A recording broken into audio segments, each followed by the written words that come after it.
কোনো অসুবিধা নাই, কোনো ভয়ের কারণ নাই। আপনারা সরাসরি যাবেন, ওখানে আলোচনা করে আসবেন। আপনাদের কিছু অসুবিধা থাকলে কিছু পয়েন্ট জানার থাকতে বলবেন। ধরুন একজন মহিলা হয়তো তার একটা সম্পত্তি আছে, নিয়ে ঝামেলা করে গেলেন, সে সম্পত্তিতে জোর দখল করে নিয়ে গেছে, পয়সা নিয়ে করে মামলা করবে।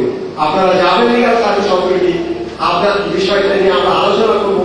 আমাদের লিগাল ক্লিনিকও আছে, সেখানে আমাদের অ্যাডভোকেট বসে, সেখানে আপনার পয়সা লাগবে না। সে আপনার ম্যাটারটাকে আমরা সেখানে দেব, গিয়ে আমরা আপনাকে দেখবো যে আপনার ম্যাটারটা যদি আমরা আদালতে পেশ করতে পারি তাহলে জয়লাভের সম্ভাবনা আছে কিনা।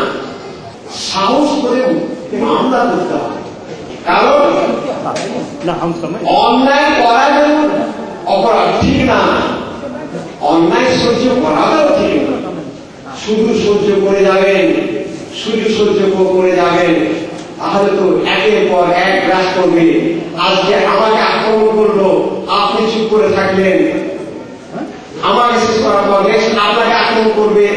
একের পর এক গোটা সমস্ত কলেজের অ্যাটমসফিয়ার থেকে একবারে নষ্ট করে দিবে। এই নষ্ট করার জন্য আপনাদেরকে রুখে দাঁড়াতে হবে, আপনাদের আইন সচেতন হতে হবে যে অ্যান্টি র্যাগিং অ্যাক্ট